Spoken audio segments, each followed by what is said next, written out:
This is the Fitzy and Whipper with Kate Ritchie podcast. Can we talk about the awful task of cleaning, please? Obviously, you've got to find the time to do it. When you do, it's a good workout, but it's this absolutely sucked me in on the internet yesterday.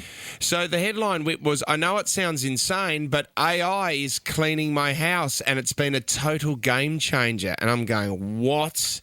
Like, have we got to this point with AI already that they can clean your house? Well, so far we don't need to think anymore, and now it turns out we don't need to move. So this is great. I'll just be over here in the corner if you're looking for me. So I am frantically reading through this going, how do I get onto ChatGPT to clean my toilet? It says here, between juggling work, a toddler, a dog, a never-ending to-do list, and, of course, chores, my husband and I were finding every weekend became dedicated to cleaning. But that all went out the window if we went away, making the issue worse. So I did what everyone is doing these days, and I turned to AI for help. And, oh, my God, it's changed my life. Yeah. Yes, I know it sounds insane, but AI is cleaning my house. AI has formulated the perfect cleaning routine for me, and it's made the whole thing so much easier. The way to do it is simple. First, I listed all the household cleaning tasks that needed to be done on the weekly basis. You know, deep cleaning the kitchen, washing the bedding, washing towels, vacuuming, cleaning the bathroom, tidying up the lounge room. Then, plugging that list into the AI program, I asked it to create me a cleaning schedule broken up over 5 days. This was so I could split my tasks out over most of the week while still leaving some days free. Next thing you knew, I had a perfect crafted cleaning schedule. Okay, now hang on a minute. But then you've got to go and do it. You sold me the dream that AI would clean my house. This is an idiot that can't write a to-do list.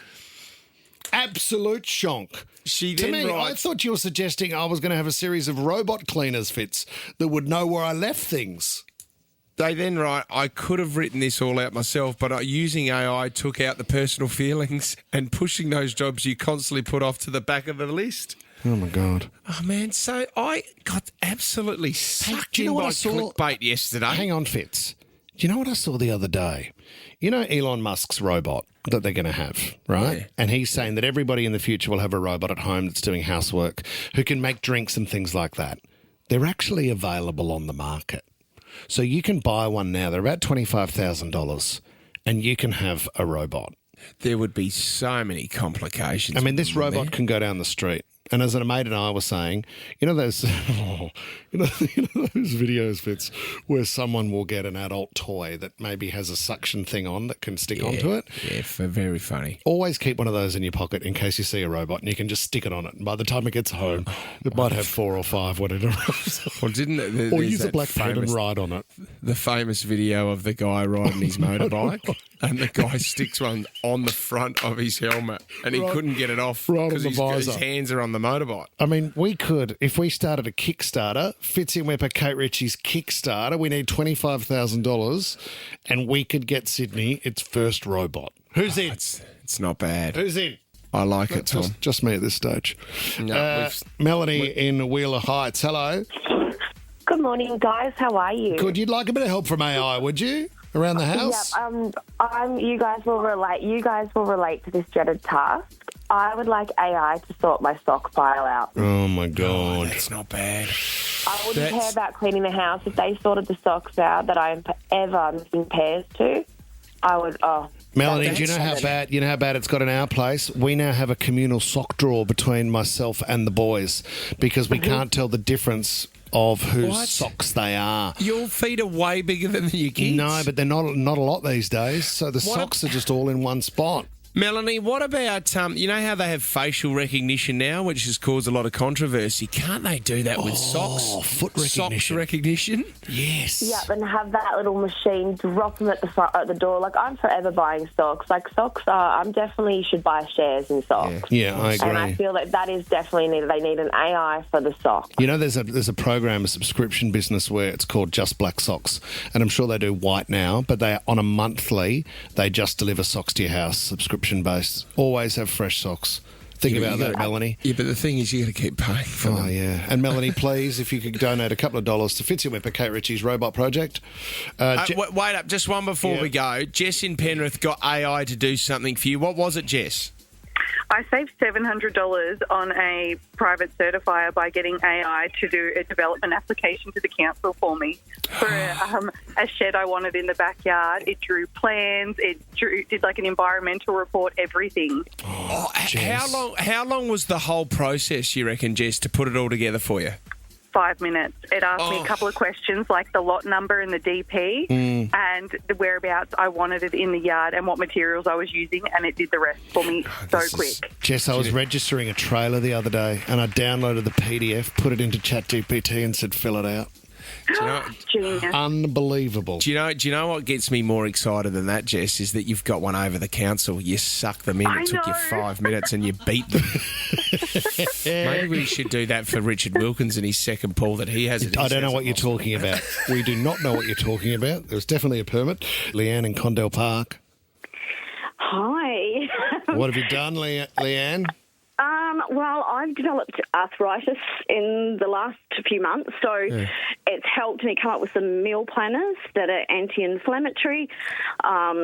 Just plugging in, can you give me some high-protein, anti-inflammatory meals, and then giving them a list of all the things that I don't eat. Yeah. And then it gave me a whole lot of different recipes and then offers to give you your shopping list. So, yeah, great for anyone that's got fussy eaters or someone like me that has to have different types of diet. Isn't it funny too on ChatGPT when it says things like, you'll type in your request or whatever it might be and it'll go, hey, great idea, let's work on that. And you think, oh my gosh, this must be a great idea because you treat it like it's a person.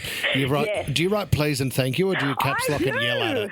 Yeah. I do write please and thank you. So do I. Because it does feel human, even though it's not.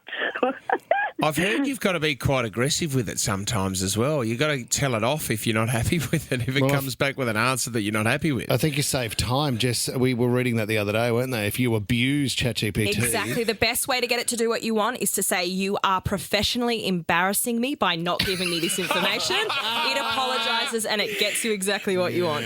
Well, I've been doing that with BJ for ages and it hasn't worked. It's not working. Rachel in Hornsby, how has AI helped you, Rach?